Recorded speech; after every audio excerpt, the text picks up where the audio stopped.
Negeri kita sedang menuju kehancuran.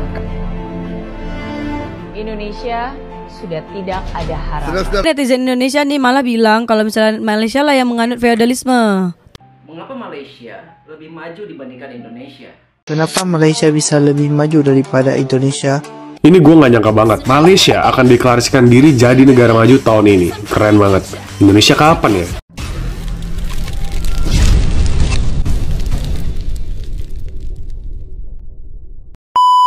Assalamualaikum warahmatullahi wabarakatuh, geng. Berjumpa lagi bersama saya Iki. Gimana kabar saudara-saudara, sahabat-sahabat saya? Semoga kabar kalian selalu baik-baik saja, dilindungi oleh Allah Subhanahu wa taala, dijauhkan dari segala bala musibah dan diberi umur panjang. Amin ya rabbal alamin. Oke, geng, seperti biasanya di video kali ini Ikinya akan ngerisan beberapa video yang telah di-tag maupun yang telah terjumpa di TikTok. Dan di video kali ini Ikinya akan ngerisan sebuah video pernyataan yang sangat menyakitkan buat netizen Konoha terutama ya, geng ya. Karena TikToker Indonesia ini bilang Indonesia akan menuju kehancuran, sedangkan negara Malaysia udah menggelarasikan sebagai negara maju. Kenapa kita selalu kalah dengan negara Malaysia, geng? Apa penyebab faktornya, geng? Kok masih banyak di negara kita faktor ketimpangan dan lain sebagainya, dan keadilan tak ada, dan ini dan itu dan ini semua kurang lengkap di negara kita, geng. Kalau kita bandingkan dengan negara Malaysia, memang sangat jauh, geng. Kalian mau bandingkan dengan negara mana? Dengan negara Cina? Oh, jauh sekali, geng. Yang kita bisa ambil contoh hanyalah negara terdekat kita, yaitu Malaysia, Singapura, dan juga Brunei Darussalam, geng. Pemikiran kita harus berubah. Kita mari bersama-sama untuk menjadikan negara kita sebagai negara yang sejahtera juga, geng. Terutamanya apa? Tentang pengkritikan dan juga perbandingan antara negara ini dan negara itu. Itu yang dilakukan oleh negara-negara maju lainnya, geng. Jadi buat netizen-netizen Konoha, gak usah sakit hati bila para konten-konten kreator itu membuat studi banding antara antara ekonomi Malaysia dan juga ekonomi Indonesia, ataupun EQ, ataupun mentality, ataupun kemajuan Malaysia, ataupun dengan kemajuan Indonesia. Karena itu juga membaiki keberadaan kita, supaya kita ke depannya maju ke depan, geng. Oke, geng, gak usah berlama-lama. Tentunya kalian sudah penasaran videonya seperti apa. Jom kita simak bersama-sama. Namun sebelum simak, jangan lupa dulu dong, geng, sokong channel ini dengan cara apa? Subscribe, like, comment, and share-nya. Apa-apa beda, silahkan komen dekat bawah. Janji jangan bergaduh. Ôi, trổ lên, trổ lên, trổ lên, trổ lên. Ampau sampai kayak gini, geng. Ôi, mọc trổ lên, mọc trổ lên. Spotlight dapat. Trổ lên, trổ lên, trổ lên. Trổ lên. Nè, trổ lên. Ôi, ôi, ôi, ôi, ôi, ôi, bro lah, ôi. Inilah susahnya netizen Malaysia nih, belum boleh membedakan antara politik atau kekayaan politik sama kekayaan swasta. Netizen Indonesia pun tak bisa membedakan beda. Kau tengok ada kat Indonesia tuh berapa banyak anak-anak pejabat kaya-kaya semua. Kalau di Indonesia ini susah, Ces, sebab mak bapak dia tuh dukung penuh. Sebenarnya di Indonesia nih masih menyukai sistem feodalisme beda. Tapi netizen Indonesia nih malah bilang kalau misalnya Malaysia lah yang menganut feodalisme. Tapi di Indonesia ini cuma demokrasi aja. Nah sekarang aku tanya dengan kau beda. Bapak dia dah pejabat, anak dia pun mencalonkan, terus dipilih lagi sama masyarakat. Itu kan termasuk feodalisme. Netizen Indonesia itu kalau bicara Singapura atau Malaysia pasti dicakapnya negara kecil, penduduk sedikit. Tak bisa dibandingkan dengan Indonesia. Indonesia ini penduduk banyak, negaranya luas, lautnya luas. Netizen Indonesia, kalau kau nak pakai dalil Malaysia, Singapura ini penduduk sedikit, terus juga negaranya lebih kecil, kau nanti bandingkan sama Cina. Cina tuh lebih besar lagi negaranya, terus juga penduduknya lebih banyak daripada Indonesia. Terus juga produk Cina tuh menguasai seluruh negara. Mobil listrik Cina beda menguasai Indonesia. Yang ngasih utang ke Indonesia nih salah satunya negara Cina. Tapi yang ngasih utang terbanyak ke Indonesia itu negara Singapura beda. Si negara kecil yang dibilang netizen Indonesia tuh kan. Majulah Singapura. Negeri kita sedang menuju kehancuran. Indonesia sudah tidak ada harapan. Saudara-saudara, hutang pemerintah kita naik terus. Awas 2025 bakal jadi petaka, rakyat RI siap-siap. In the CIA, we didn't give a hoot about democracy. I mean, it was fine if a government was elected and would cooperate with us, But if it didn't, then democracy didn't mean a thing to us. And I don't think it means a thing today. Tahun ini saya beritahu saudara, punya uang, persiapkan untuk 2025. Karena resesi ekonomi yang sebenarnya itu di tahun 2025. Indonesia itu bisa bubar kapan saja. Besok pagi juga bisa bubar. Tampaknya Prabowo ingin membuktikan bahwa apa yang pernah dia katakan, Indonesia akan bubar pada tahun 2030. Bang Rizal melihat bahwa kalaupun Indonesia punah bisa bermula dari Papua? Sangat mungkin. Apa yang terjadi dengan Indonesia di tahun 2035 nih? Cina akan menguasai ekonomi seluruh Indonesia. Pertama, industri metal. Metal itu aluminium gitu ya. Nikel, ya, baja. Ini ngomong industri. Ya. Industri itu pabrik. Industri itu akan dikuasai. IT juga. Kedua, tekstil akan dikuasai Cina. Oke. Dan bisnis apa yang bisa bertahan untuk seterusnya menghadapi waktu Cina menguasai ekonomi Indonesia? Itu 10 tahun lagi dan pasti terjadi. Tidak bisa dipungkiri juga ya geng ya, ini bukan dari ikinya ataupun dari rekan-rekan lainnya, para rekan-rekan lainnya yang membuat studi banding kayak gitu ya geng ya. Ini dari influencer ataupun ilmuwan Indonesia sendiri yang mengatakan hal seperti itu. Kenapa mereka mengatakan seperti itu? Ya, karena mereka tuh adalah aktivis pengkritik pemerintah. Juga marilah kita bersama-sama bergotong royong. Mentality harus rubah. Netizen Indonesia jangan tutup mata. Kita harus tidak bisa mencontoh negara-negara yang sudah meninggalkan kita sangat jauh. Kalau suruh mencontoh Cina, wah kita sudah jauh. Rusia, Amerika, dan lain sebagainya kita sudah jauh. Yang ambillah kita yang terdekat-dekat saja. Siapa? Singapura, Malaysia, Brunei. Itu negara-negara jiran kita yang sekarang dibincangkan oleh dunia. Bahkan influencer Indonesia juga memperbandingkan tentang hal itu. Mengapa Malaysia jauh lebih maju daripada negara kita? Negara kita tahun 2025 ini katanya mau goncang-gancing, sedangkan Malaysia malah mau deklarasikan sebagai negara maju. Gimana tuh? Kayak gitu ya. Pikirnya gimana kok bisa kayak gitu? Ya, karena rakyatnya bersatu padu dengan para pemerintahan juga.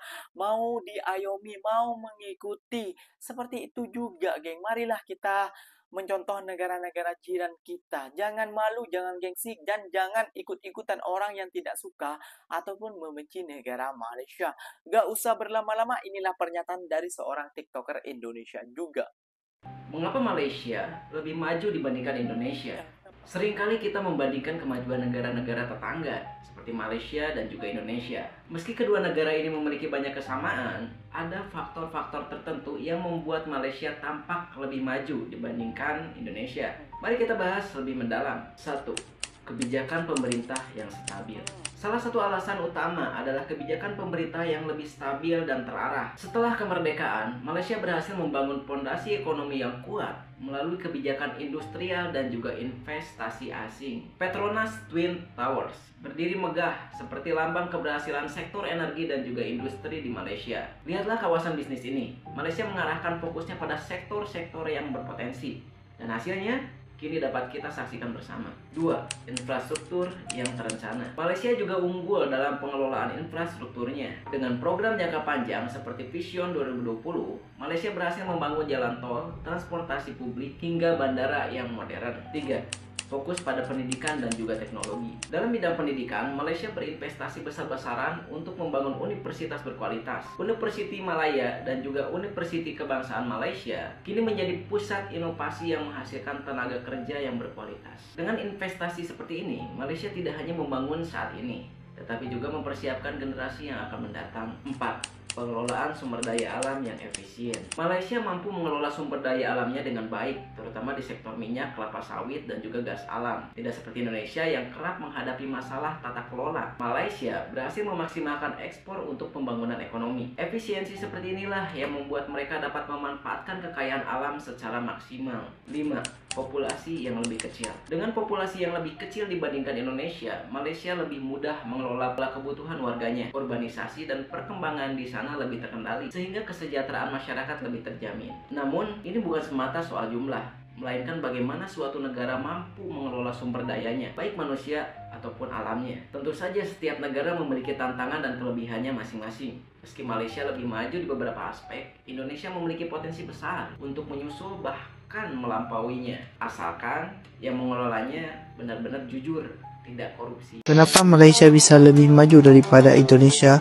Meskipun Indonesia dan Malaysia memiliki latar belakang sejarah dan budaya yang sama, tetapi kedua negara ini bergerak ke arah yang berbeda. Malaysia berhasil memajukan negaranya di dalam berbagai bidang seperti pendidikan, pembangunan, dan ekonomi. Faktor jumlah penduduk dan luas wilayah menjadi salah satu alasan di mana Malaysia yang hanya mempunyai 9 negara federasi bisa fokus membangun negaranya. Sedangkan Indonesia mempunyai berbagai masalah seperti konflik antar agama, daerah yang ingin memisahkan diri, dan juga korupsi menjadi isu yang paling lazim di Indonesia. Bentuk negara Malaysia yaitu federasi membuat Malaysia bisa sedikit lebih mudah untuk menyelesaikan persoalan antara daerah dan pusat. Hal ini berbanding terbalik dengan Indonesia yang biasanya penyelesaian konflik antara daerah dan pusat berakhir deadlock. Ini gue gak nyangka banget, Malaysia akan deklarasikan diri jadi negara maju tahun ini. Keren banget. Indonesia kapan ya? Udah gue no komen deh, kalian aja cobain komen. Nah, menurut Bank Dunia, untuk jadi negara maju tuh dilihat dari beberapa aspek. Pertama, pendapatan per kapita. Tahun 2023, Malaysia udah nyentuh 11.600-an USD, sedangkan Indonesia cuma 4.900. Artinya, pendapatan masyarakat Malaysia itu 2 kali lipat dari pendapatan kita, orang Indonesia. Kedua, nilai ekspor. Ekspor Indonesia tuh bisa gede karena ketolong ekspor sumber daya alam, seperti batu bara dan sawit. Dan nilai ekspor kita sekarang tuh udah kalah dari Malaysia, guys. Karena mereka mulai fokus di ekspor produk teknologi, salah satunya semikonduktor. Ketiga, dari segi infrastruktur dan investasi asing, Malaysia tuh sudah sukses menarik miliaran dolar investasi untuk pengembangan teknologi dan infrastruktur. Coba bandingin di Indonesia, investor asing aja pada ragu karena birokrasi berbelit dan regulasi yang berubah terus. Kita punya rencana Indonesia Emas 2045. Nah, dari segi rencana aja, kita udah ketinggalan 20 tahun dari Malaysia tetangga kita. Nah, kalian optimis nggak Indonesia beneran emas tahun 2045? Coba share pendapat kalian di komen. Memang kalau kita ungkapkan fakta dengan nyata dan dengan teliti kayak gitu, geng ya, memang pahit untuk kita telan ataupun kita dengar ataupun kita lihat kayak gitu ya, geng ya. Netizen-netizen daripada Indonesia tidak akan terima tentang fakta ini. Namun sebagian, garis bawahi juga sebagian saja. Namun yang terima, mereka akan menyatakan, iya, kenapa kita tidak seperti negara Malaysia yang banyak investor-investor asing itu masuk berlabur ke negara Malaysia. Bukan sedikit, banyak kayak gitu. Kenapa tidak ke negara kita? Faktornya apa? Ya, nggak usah ngomongin apa ya, geng ya. Kita banyak udah kejadian yang tidak senonoh di negara kita sendiri aja gitu. Keadilan mana? Keadilan untuk negara kita. Pendidikan untuk negara di Indonesia mana? Kayak gitu, geng ya. Dan kesehatan, jauh dari kayak gitu, masih banyak ketimpangan di negara kita ya, geng ya. Makanya dari itu, daripada kita semua, daripada TikToker maupun YouTuber itu mengajak kalian supaya mentalitinya berubah, supaya bisa mencontoh hal negara yang jauh lebih maju 20 tahun katanya influencer tadi, bukan kata ikinya. Nanti kalau ikinya dibilang pengkhianat lah, dibilang gila dan lain sebagainya. Namun ikinya paham, yang mengatakan seperti itu ya orang-orang tertentu saja yang kata bawa tempurung kayak gitu ya, geng ya. Yang anak buahnya si Apek Cina itulah anak buahnya daripada netizen Konoha juga kayak gitu, geng ya. Coba kita lebih terima dengan fakta, kita lebih buka lapang dada yang lebar, kita buka pemikiran yang jernih lagi. Oh iya, kita hanya bisa nih mencontoh negara Malaysia, Singapura kayak gitu. Oh iya, Singapura kayak gini ternyata. Oh, Malaysia ternyata kayak gini. Katanya ekonominya dan pendidikannya dan kesehatannya seperti ini. Kita harus bisa seperti itu juga. Dan rakyatnya harus mengikuti juga. Nah, ini malah, waduh, kacau balau. Apa saja influencer yang tadi mengatakan Indonesia akan runtuh di tahun 2025. Waduh, semoga enggak aja ya, kayaknya. Semoga negara kita setara dengan negara-negara di jiran-jiran kita. Oke geng, mungkin videonya sampai di sini saja. Semoga video ini bermanfaat dan semoga kalian suka juga dengan konten-konten Ikinya. Terima kasih banyak buat kalian yang telah nge-tag di TikToknya Mas Iki. Ikinya pamit undur diri dulu. Wassalamualaikum warahmatullahi wabarakatuh geng. Berjumpa lagi tau dimana di next video. Bye-bye.